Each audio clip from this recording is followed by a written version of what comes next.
Entró en una pequeña salita que había y se encontró a Bernardo cubierto de sangre sobre un sillón. Le habían golpeado salvajemente con un garrote o con un objeto contundente. Crónica Negra, los sucesos que estremecieron Mallorca. Bernardo Oliver Flechas y María Morete Guiu vivían en la Casa Misteriosa. Era un matrimonio de prestamistas muy conocido en Palma. Murieron salvajemente a garrotazos por alguien del que no se supo nada hasta medio año después. Javier Jiménez, ¿cómo estás? Hola, Alba, ¿cómo estás? Otro de los casos que dio muchísimo que hablar en Palma. Sí, este fue un caso estrella en los años 70, a finales, casi los 80 ya, y se habló muchísimo porque además coincidió en el tiempo con otros 3 crímenes de ancianos, con lo cual se creó una psicosis tremenda en Palma. Vamos a contar quiénes son nuestros protagonistas, las víctimas de este asesinato, Bernardo y María. Sí, era un matrimonio de 77 y 76 años, que realmente era un matrimonio muy peculiar porque prácticamente no tenía una vida social, ¿no? Llevaban toda la vida en esa barriada, en el Fortí, en Palma, prácticamente en el centro, muy cerca de la Plaza Madrid, en la calle Bellet, pero prácticamente no salían de casa. Eran un matrimonio bastante parco en palabras, muy sistemático en cuanto a comportamientos, ¿no? Siempre hacían lo mismo, las luces siempre apagadas. De hecho, la casa, que era un chalet muy bonito de la época, que creo que todavía existe, era conocida como la Casa Misteriosa, ¿no? No sé si estaba ligado con el hecho de que fueran prestamistas, que a lo mejor intentaban cubrirse un poco las espaldas. Sí, lo de prestamistas no era algo oficial, no había una constancia absoluta, no certeza, pero efectivamente pues parece que se dedicaban a hacer préstamos puntuales, ¿no? Y esa fue una clave en el crimen. ¿Cuándo se descubre el cuerpo del matrimonio? Porque si no me equivoco es una de las personas que les ayudaba en casa o que trabajaba con ellos quien les descubre. Efectivamente, fue Margalida Rigo, que era la mujer que llevaba pues 30 años de servicio en la casa, ¿no? Trabajando con ellas, era la mujer de confianza de este matrimonio, y en la mañana del 30 de mayo del 78 acudió, como siempre, al chalet de Fortí, próximo a la Plaza Madrid, y notó que había algo que no cuadraba. Esta mujer estaba acostumbrada a esa obsesión por el método del matrimonio, ¿no? Y sabía que eran pues bastante cuadriculados en cuanto a comportamiento, ¿no? Claro, ya vio la verja, por ejemplo, exterior abierta, algo que nunca ocurría. Por ejemplo, la verja fue algo que le llamó mucho la atención, además lo recogió la policía en las diligencias. Claro, quedó muy sorprendida y dijo, algo ha pasado, porque era algo inaudito. También vio una luz que también estaba encendida y esto nunca ocurría, porque el matrimonio era muy austero, nunca gastaba más de la cuenta, y esa luz también le llamó mucha atención. Luego encontró una segunda puerta, la de la cocina también abierta, entonces ya pensó, bueno, aquí ha pasado algo muy gordo. Supongo que entró rápidamente para ver si podía auxiliarles, pero lo que se encontró fue un escenario terrorífico. Pues sí, entró en una pequeña salita que había y se encontró a Bernardo, al varón, cubierto de sangre, sobre un sillón. Le habían golpeado salvajemente con un garrote o con un objeto contundente, y el asesino, curiosamente, le había tapado el rostro con un pañuelo, ¿no? Esto es algo habitual cuando el asesino conoce a la víctima. Cuando hay un vínculo, ¿no? Claro, que después de ese acceso salvaje que ha tenido, ese arrebato loco, pues le entran remordimientos puntuales y no quiere que le mire y lo tapa. Eso ha ocurrido muchas veces. Por tanto, eso ya dio una pista a la policía, ¿no? Bueno, la mujer queda horrorizada con aquel espectáculo dantesco, todo lleno de sangre, manchas en los muebles, en el suelo, en la pared del golpe, incluso de cuando el garrote se levanta. Salpicaduras. Claro, un auténtico espectáculo dantesco, ¿no? Entonces, bueno, corre a buscar a la mujer y la encuentra también en el pasillo, desplomada, cubierta de sangre, con el rostro destrozado y la cabeza llena de golpes, y a punto de llegar al teléfono, que es lo que buscaba para pedir ayuda. También, además, con ese golpe, con un objeto contundente, porque en este caso María también tenía la cabeza destrozada, reventados los dos, era como muy violento. Sí, era como algo personal, ¿no? Como un ataque de rabia, y se ensañó con los dos cuerpos, ¿no? No era un golpe casual y bueno, una pelea, un empujón. No, esto era algo bastante más serio, ¿no? Quería acabar con la muerte de ambos y además desfigurarlos. Y de hecho no solo era ese pañuelo que ya nos hacía pensar que había un vínculo entre asesino y víctimas, sino que también había una bebida, que eso también llamó la atención de los investigadores. Cuéntanos. Sí, bueno, tras el descubrimiento la mujer queda horrorizada, empieza a gritar, acuden vecinos, llaman a la policía pues está muy cerca la jefatura, llegan en 2 minutos, queda la escena precintada, y un dato que le llama la atención, aparte del pañuelo del varón que está en el sillón, que además estaba en el sillón en una postura natural, es decir, no lo habían colocado allí, lo cual indicaba que había estado posiblemente charlando con el agresor y que no tuvo tiempo de reaccionar, ¿no? Es decir, eso indicaba ya una cercanía, ¿no?, con el agresor. Y luego además ven efectivamente una bebida muy conocida en la época de tónica, una lata encima de la mesita, y la puerta de la salita abierta, la que da a la cocina, ¿no?, al exterior. Entonces, bueno, llegan a la conclusión de que el asesino no había forzado la vivienda, ningún acceso, sino que había sido invitado a entrar por el matrimonio y que incluso habían estado charlando amigablemente en aquella pequeña salita. Allí ya tenían muchas pistas, pero nadie sabía quién era, por lo tanto la policía tuvo que recopilar todos los datos posibles en el vecindario. Sí, y además había un dato que llamaba la atención, que es que el asesino había intentado provocar un incendio tras la matanza, tras la carnicería, ¿no? Había cortado uno de botano, la manguera, su intención era borrar huellas, ¿no? Incluso había ido al baño, se había limpiado las manos, había muchas manchas por todos lados, huellas muy pocas, pero bueno, efectivamente la investigación se centra en el entorno de este matrimonio, ¿no? Lo que ocurre es que es un matrimonio pues, bastante opaco, en el sentido de que, bueno, eran poco conocidos, no tenían tampoco una vida social especialmente significativa, eran... Incluso los vecinos tampoco les conocían mucho. No, porque realmente apenas salían del chalet, siempre estaban escondidos del chalet, o escondidos, estaban en su casa pues, tranquilamente, y de hecho llamaban la casa misteriosa por eso, ¿no? Porque era una casa que, bueno, que había pocas veces luz, que sabían que vivía un matrimonio de ancianos, pero no era una casa con gente conocida, ni mucho menos, ¿no? Lo que sí cuentan los vecinos es que por la noche habían visto las luces de la casa encendida, cosa que me contabas antes, que ellos nunca la tenían, por lo tanto ya pueden situar esa tarde del crimen en el 29 de mayo, ¿no? El día antes de que Margarita encuentre los cuerpos del matrimonio. Efectivamente, y además la autopsia confirma ese extremo. El crimen se había cometido la tarde anterior y la autopsia también confirma que han sido golpeados salvajemente en el cráneo con un garrote, él 7 veces, ella media docena aproximadamente, y golpes además muy impactantes, golpes muy duros, y además ejercidos con una fuerza que daban a entender que el agresor tenía una corpulencia importante, ¿no? Cuando hay un crimen, los golpes son muy importantes para el forense porque pueden determinar si provienen de una mujer, de un hombre, si es un varón fuerte o si es un varón débil. Es decir, te arrojan mucha información, ¿no?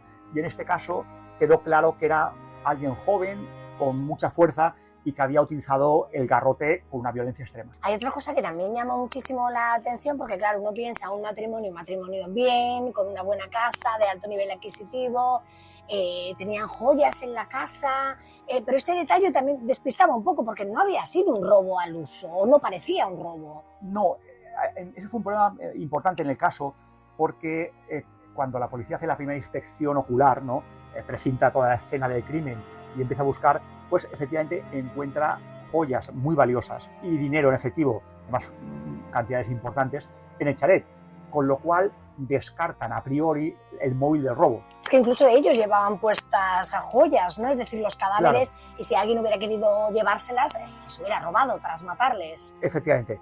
Lo que ocurre es que meses después, y hablando con familiares y haciendo una investigación más exhaustiva, se dan cuenta que han desaparecido algunas joyas puntuales y muy importantes. Por ejemplo, un brillante de 4,8 quilates, valorado en 2 millones de pesetas, que era lo que costaba un chalet entonces en Palma, un chalet de lujo, y una esmeralda de $500,000 de pesetas. ¿Pero eran joyeros ellos o tenían un pequeño...? No, pero bueno, hacían negocios con las joyas, con las alhajas. Bueno, tenían ciertos vínculos con el mundo de la joyería en Palma, ¿no? Que era un mundo pues muy pequeño, que todos se conocían y bueno, que en principio ofrecía algunas posibilidades de investigación para la policía porque sabían que por ahí podían encontrar algo.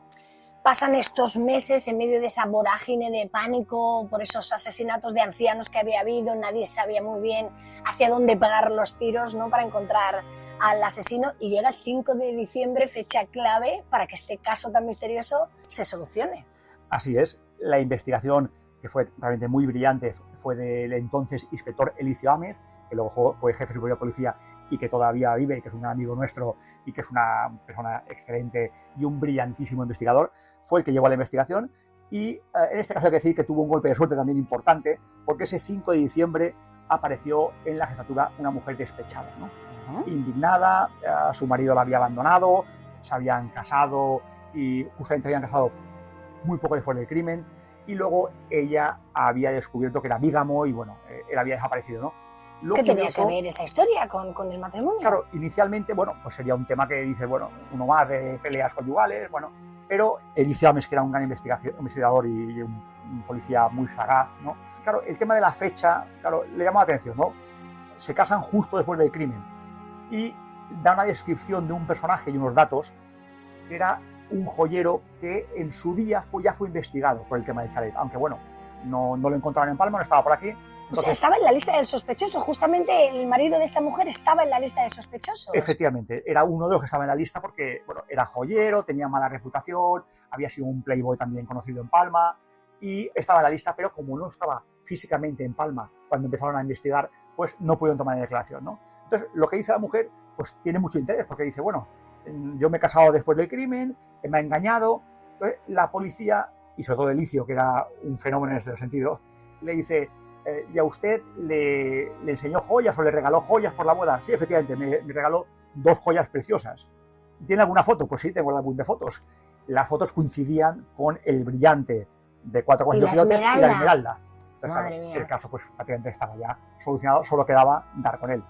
Ahora me cuentas cómo dieron con él, pero antes aclárame quién es este Playboy, por qué le llamamos Playboy. Antonio Picó Miró fue un personaje también importante en la época. Sí, en los 70 era un personaje muy conocido, sobre todo a nivel policial y también a nivel empresarial, porque era un joyero, pero sobre todo era un personaje que, bueno, tenía un éxito tremendo con las mujeres, era un picador de la época, ¿no? Que digamos. Y bueno, pues tenía muchísimas mujeres y iba de un lado para otro. Era un personaje muy curioso, ¿no? Muy conocido en Palma. Tenía algunos prontos violentos y bueno, de repente se convierte en el principal sospechoso. Van a por él, supongo. Sí, lo que no está todavía en Palma y tienen que esperar a que regrese a Palma. Supongo que ya le esperan con cierta vigilancia, con los visos ya de detenerle en cuanto pise la isla. Lo tenía bastante claro. Exacto. Estos casos, claro, se emite una orden de búsqueda y captura y se comunica sobre todo a puerto y aeropuerto, y cuando ponen un pie en territorio insular, pues ya evidentemente salta alarma. Y así ocurrió, ¿no? Llegó a Palma, él había estado en Francia con su mujer despechada, que luego la abandonó porque sabía que era bígamo, y bueno, nada más llega a Palma, es detenido, lo llevan a jefatura. Inicialmente se hace loco, pues es un tío pues bregado en 1000 batallas, se hace loco, yo no sé nada, no sé de qué me habláis, pero bueno, las joyas eran definitivas, es decir, si ha habido un crimen y tú tienes las joyas del crimen y las tiene tu mujer, pues hombre, pues... Era bastante difícil escaparse. El tema. Sí. Efectivamente. Además de se descubre, gracias a su versión, otra parte que quedaba como muy oculta en la historia. Él da su propia versión de qué es lo que le ocurre a él con este matrimonio. Efectivamente, ahí lo tienen, se decía entonces, y aún se dice todavía, lo tienen en barbecho, ¿no? Lo tienen, bueno, en los calabozos, que le dé vueltas al asunto para que se ponga nervioso, lo tienen 2 días en barbecho, y finalmente él, a las 2 de la madrugada, se derrumba al segundo día y dice, venid que lo voy a contar todo, ¿no? Llaman a Eliseo Ames, que es el investigador, el que lleva el caso, y bueno, finalmente pues confiesa, lo que da una versión bastante peculiar y que además nadie había atinado a ver del caso, ¿no? Según él, bueno, efectivamente tenía una amistad con este matrimonio, le había alquilado un piso en Palma, quería comprar este piso, el matrimonio acepta la venta, él va pagando unos plazos, unas letras, ¿no? Que ya le vendían por $500,000 en la época, entonces, o sea, debía ser un pisazo en Palma. Efectivamente, muy cerca del chalet. Entonces, él va pagando, según él siempre, va pagando letras, hasta que llega el día de autos, se reúnen para ya cerrar la operación, y según él, la mujer le dice que algunas letras no han llegado, ¿no? Entonces, él se siente estafado, porque como pagaba en negro, no tenía un resguardo de lo que iba pagando.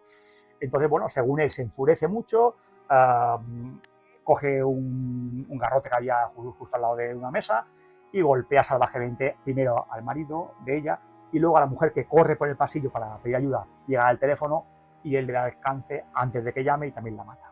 Es curioso porque él defiende que le quedaban 50.000 pesetas por pagar y que fue ahí cuando el matrimonio le dijo, no te vendemos, las otras letras no han llegado, aquí no sabemos nada de tu dinero. Sí, es su versión, ¿no? Nunca sabe lo que ocurrió porque pues, él dio su versión, pero el matrimonio estaba muerto. Por tanto, lo que es cierto que era un personaje muy turbio, con antecedentes. Entonces, quizá intentó también él aprovecharse del matrimonio y o bien que le restara alguna letra o, bueno, o intentar arañar algunas pesetas de la operación, ¿no? Nunca se lo sabremos porque el caso quedó con algunos flecos pendientes. Este era uno de ellos. De hecho, él dice incluso que María, le intenta dar con la barra de hierro, que le intentan agredir a él. Él cuenta esa historia también. Sí, esta versión es poco creíble porque, ya te digo, este personaje... Hace 76 años, 77... Claro, se cuidaba mucho, era un playboy de la época, era un tipo pues, fornido, muy musculado y es impensable que dos viejecitos te ataquen con un bastón, no tiene ningún sentido. Por tanto, eso le restaba un poco de credibilidad a su anterior versión, ¿no? De hecho, él además se va, deja la casa, se va al paseo marítimo, tira el garrote, tira su ropa ensangrentada y él asegura que cogió solo esas 2 joyas para saldar un poco la deuda, ¿no? Ese dinero que él decía que les había pagado a los prestamistas. Sí. Puede ser el tema de las joyas porque realmente no faltaban muchas más. Lo que también es cierto que esas joyas eran muy valiosas. Juntas, pues eran un chalet y medio o casi 2 chalets de la época, que era una fortuna, ¿no? Por tanto, solamente con esas 2 joyas ya bastaba para justificar un robo, ¿no? Por tanto, puede ser que dijera la verdad, que solamente se llevaba aquellas 2, pero eran 2 joyas muy importantes. Javi, le envían a prisión. Sí, directamente ingresa en prisión. El caso es súper mediático. La prensa queda volcada, el Baleares, que era el periódico fuerte de la época y última hora, pues también empiezan a publicar páginas y páginas. Los vecinos cuentan que, bueno, que era un matrimonio bastante callado, extraño, que tenían poco contacto con ellos, que no tenían demasiada información y finalmente llega el día del juicio. ¿Qué ocurre en ese juicio? Porque estamos hablando del 30 de junio de 1980, que ya son otros tiempos, han pasado 2 añitos después del doble crimen. Audiencia de Palma, ¿qué intentan vender sobre Antonio Pico? ¿Cómo intentó librarse? Bueno, Pico miró que era un tipo pues, bastante listo y con un instinto importante. Lo que hizo, y que fue un gran acierto por su parte, es contratar al abogado de época que era el mejor, ¿no? Contratar al mejor abogado que había entonces en Palma, que era don Rafael Pereira, que era un auténtico prodigio como abogado, y una gran persona, por cierto. Y Rafael pues, intenta convencer al tribunal de que Pico Miró sufre una discapacidad intelectual, ¿no? Lo que pasa es que no cuadra demasiado porque era el pillín de la época, ¿no? Era un tipo muy rápido, muy listo, muy simpático cuando quería, un mujeriego empedernido, pero claro, de discapacidad poca realmente. Entonces, bueno, el tribunal no lo acepta y finalmente es condenado, además, a una pena muy dura. ¿A cuánto le condenaron? Pues le cayeron 24 años de la época, que eran muchos. De todas formas, tengo que decir que por un doble asesinato le podrían haber caído 25 por cada cuerpo. O sea, dentro de lo que cabe también consiguió... Es que al final eran 2 personas asesinadas, no una, ¿no? Efectivamente. Luego, además, años después, me decías que se le implica en otro caso. Dame solo un avance, que me lo guardo para otro capítulo de nuestras Crónicas Negras. Bueno, luego en la salida de prisión tiene varios episodios oscuros y además interesantes para la Crónica Negra.